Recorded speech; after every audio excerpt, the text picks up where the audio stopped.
Welcome to Kevin's Food for Thought. Don't forget to like, comment, and subscribe. It helps us reach as many people as possible. And now here is your host, Kevin Moore. Ezekiel 28:12. Son of man, take up lamentation upon the king of Tyrus, and say unto him, Thus saith the Lord, Thou sealest up the sum, full of wisdom, perfect in beauty. Thou hast been in Eden, the garden of God. Every precious stone was thy covering, the sardius, topaz, and the diamond, the beryl, the onyx, the jasper, the sapphire, the emerald.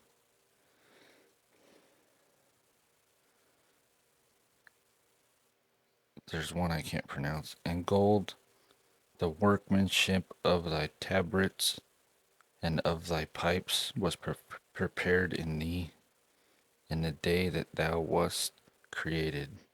Thou art the anointed cherub that covereth, and I have set thee so.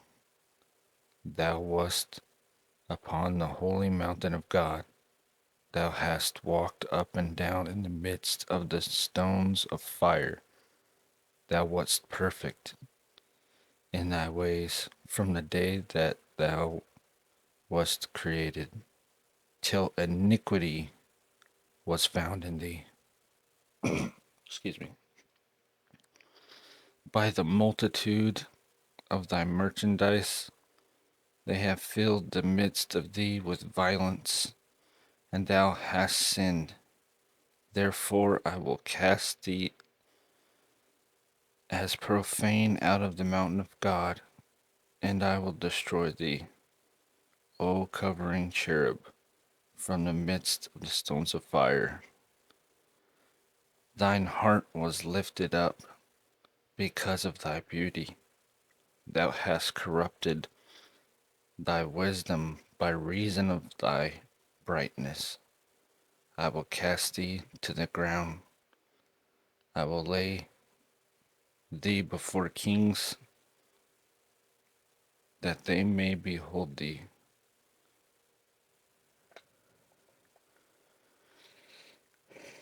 Wow, that's it's obviously the fall of Satan. Pride, prideful. He was perfect. Isaiah 14:12-17, I believe.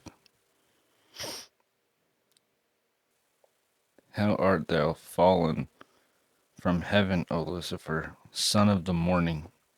How art thou cut down to the ground, which didst weaken the nations? For thou hast said in thine heart, I will ascend into heaven. I will exalt my throne above the stars of God. I will sit also upon the mount of the congregation in the sides of the north. I will ascend above the heights of the clouds. I will be like the Most High. Yet thou shalt be brought down to hell, to the sides of the pit.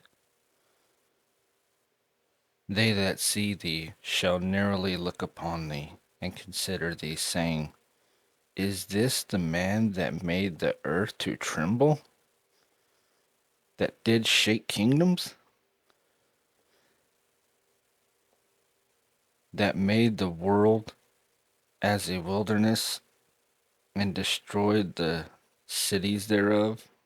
That opened not the house of the prisoners?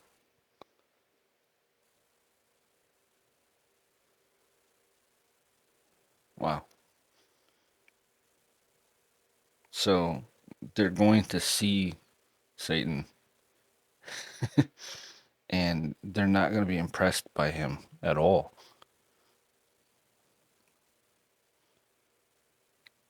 Wow.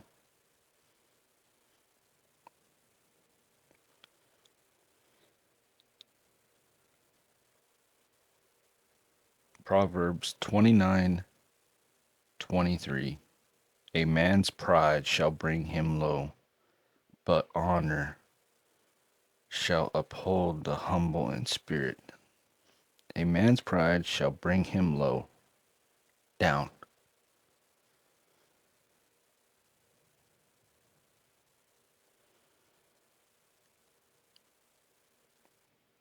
Wow. I saved a lot on pride.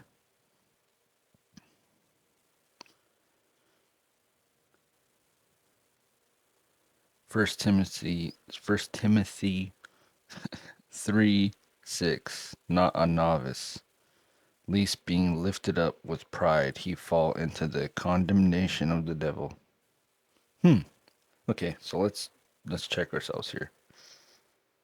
Satan's fall was because of pride, because of inward looking, inward thinking, and it said that iniquity was found in him. Right? What is iniquity? Sin. He started thinking highly of himself. He started being proudful. And now, not a novice, lest being lifted up with pride he fall into the condemnation of the devil. Hmm.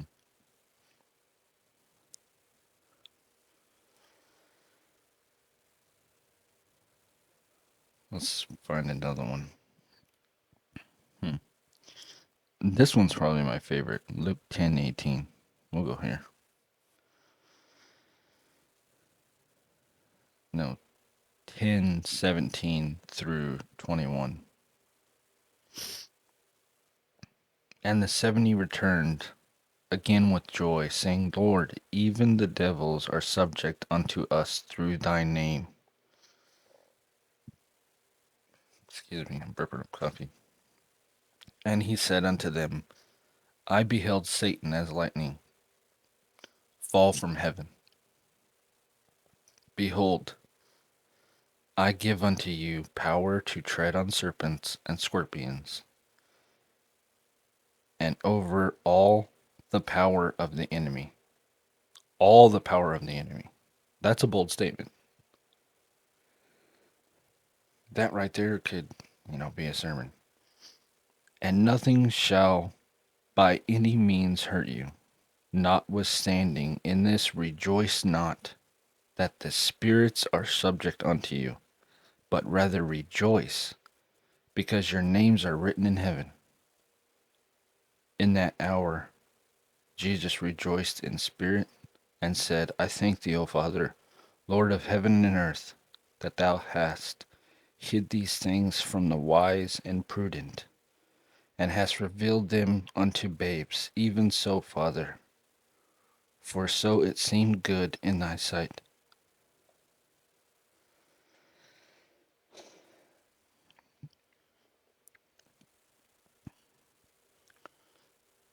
Let's read that part again. Thou hast hid these things from the wise and prudent, and hast revealed them unto babes.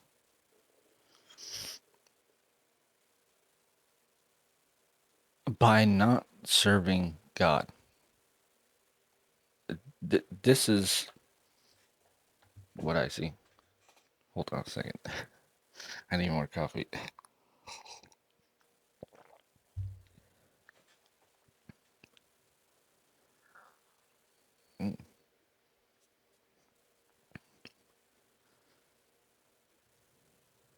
By not serving God, by choosing not to believe in Him, you are becoming like the other side.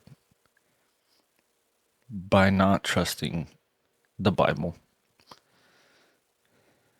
by not serving God, by not believing in Jesus Christ, there's only two options out there. And when you're not choosing God, you're choosing the enemy.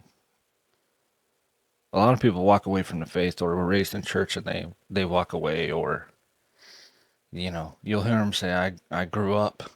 That's why I changed as a person. I saw the hypocrisy and I changed. The kicker is that you're still serving somebody.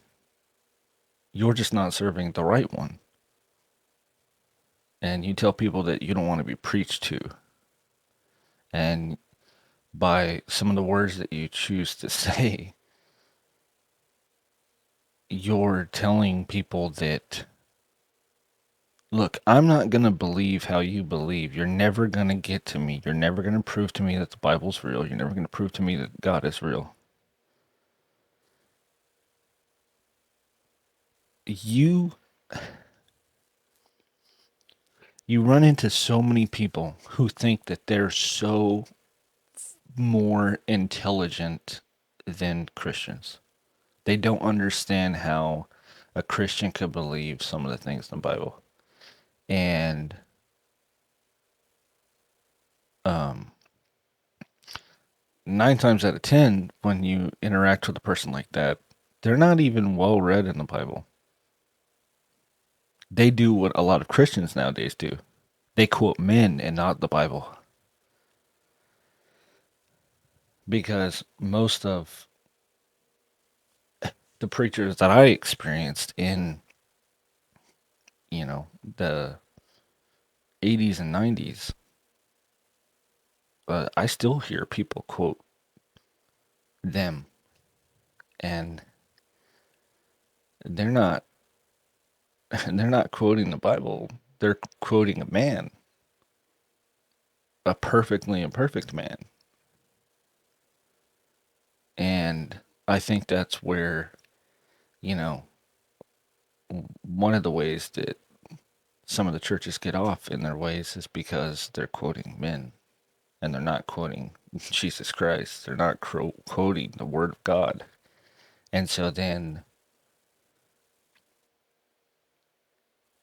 the people that you're trying to reach now are, they don't want to listen because they've heard all of that before, and now that they're grown up, they think they're wiser and smarter, like it says right there.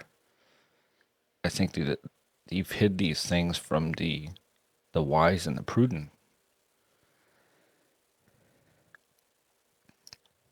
and they don't realize that they're becoming like who they're serving, which is Satan. I'm sorry, but if you're not following God, you're following Satan. If you're following the world or following yourself, everybody's full of themselves lately within the last few years. And it's a shame. There is a lot of amazing people in this world. Just when you're talking to them, try to remember to be loving. Try to remember that God made them too. They're just lost. They're lost in who they're serving. They're serving themselves, they think, but if you're serving anything or anyone other than God, you're wrong. I'm sorry, but you're wrong. And you become like who you're serving.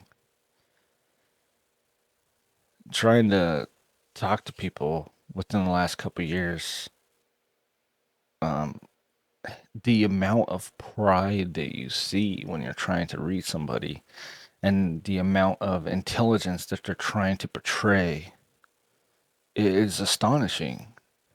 And then I recently realized, I'm like, oh, they're becoming who they're serving, who they're worshiping, which most people, that's self. You can see it all over social media. Everybody is just constantly blowing their trumpets about how intelligent and how smart they are and how amazing that they are. And the closer you get to God, the more you realize how disgusting you are. It doesn't make me better than anybody. I'm not. I've never felt that way. I've never felt, oh wow, I'm so much better off than that person. No, I'm just like everybody else. Everybody is imperfect compared to God, compared to the Bible, compared to Jesus Christ, compared to the everything in heaven.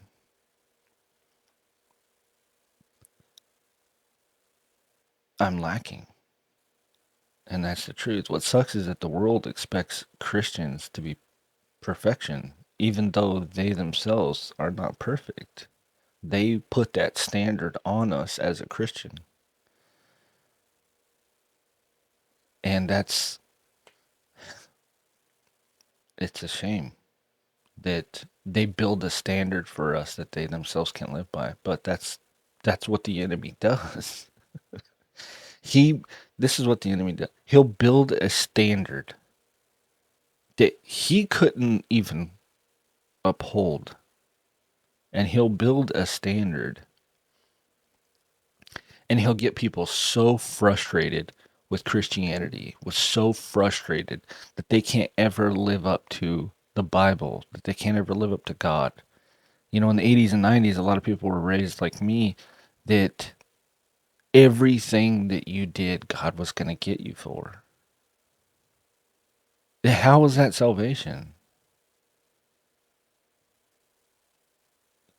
Paul says we don't suffer from condemnation anymore. And why are we going to go through a bunch of tribulation in the end times?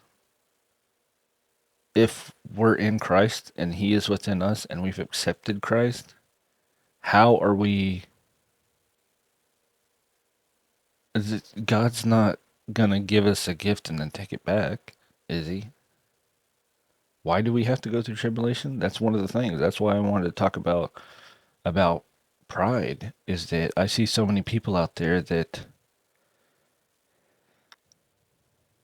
they're so abundantly prideful in how they think and they feel about you. They'll watch YouTube for hours or watch documentaries for months and think they know everything.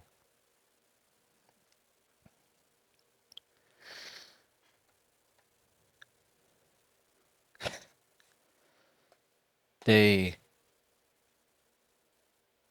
pride themselves on their intelligence, but what they're doing is, it's funny that they're doing the exact same thing that we're doing. That's I'm realizing now that they're doing exactly what we're doing. They're just doing it in the wrong way.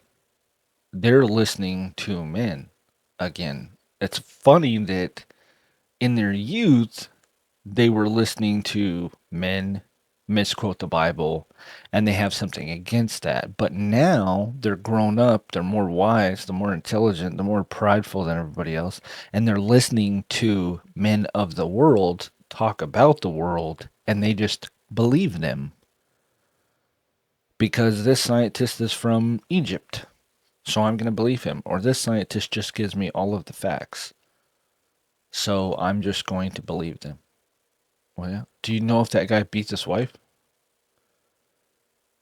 Do you know if that guy has changed his name? Do you know anything about that man? You don't.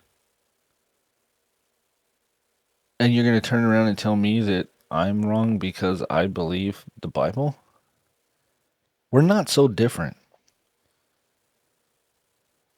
I just found the right side. But what I would say to you is, if you're trying to talk to people like that, man, you better pray. You better be praying. It's man, every time I try to talk to somebody about that I know that knows a little bit of the Bible, then they are a smart person. Um, if it was put, if they did come to faith and they did start believing in Jesus Christ and they did start studying His Word, they would become obsessed with it. They would be really good preachers and teachers. and prophets and evangelists and all that. They would be. So what I would say is pray for them. Even when you're talking to them, I'm always like, God, I don't want to say the wrong thing. Please guide me in this situation.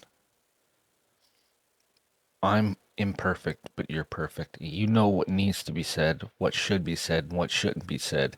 And you know exactly what little tiny seed needs to be planted, but I don't. You're the master gardener. I'm not. I tried for years to grow avocado plant and it didn't work.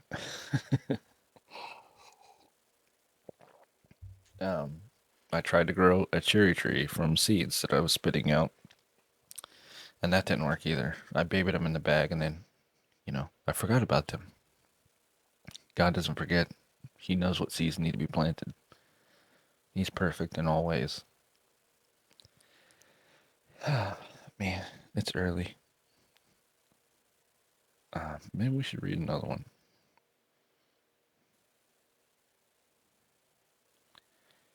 All right.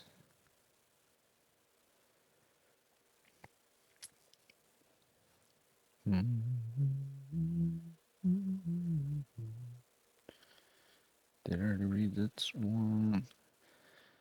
Proverbs 16:18. Pride goeth before destruction, and in Heidi? That doesn't sound right. It's H, but it seems like mighty. Spirit before a fall. Somebody's out there correcting me right now. That's fine. Pride goeth before destruction. Wow. There's so many in here. Even if you're not serving God,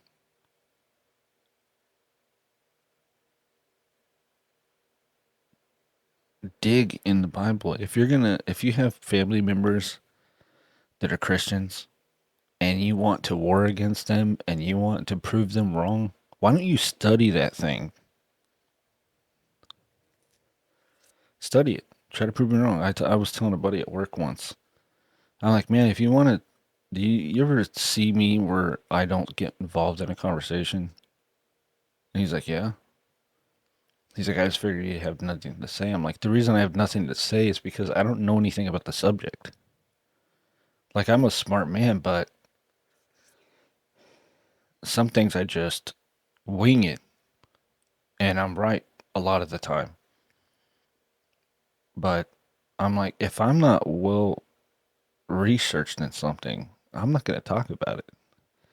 And I said, my advice to you is if you want to talk about the Bible with people, then maybe you should study it. And he's like, wow, you know what, man? You're right. Maybe I should start. I'm going to study the Bible. She says one little tiny thing. Just study it. There's tons of people who don't believe in God at all that still study the Quran, that still study the Torah or Tanakh, whatever. So if you're out there and you're not a Christian, for one, you're probably on my prayer list. If you even know me or know of me, you're probably on my prayer list. So just know that the reason you're on my prayer list is because I love you. And I don't want to see you in darkness for eternity. But if you go because of your stubbornness and your pride, and I'm in heaven and you're not, I won't even remember that you ever existed. You won't be in the club. I will forget you. It'll hurt me here deeply.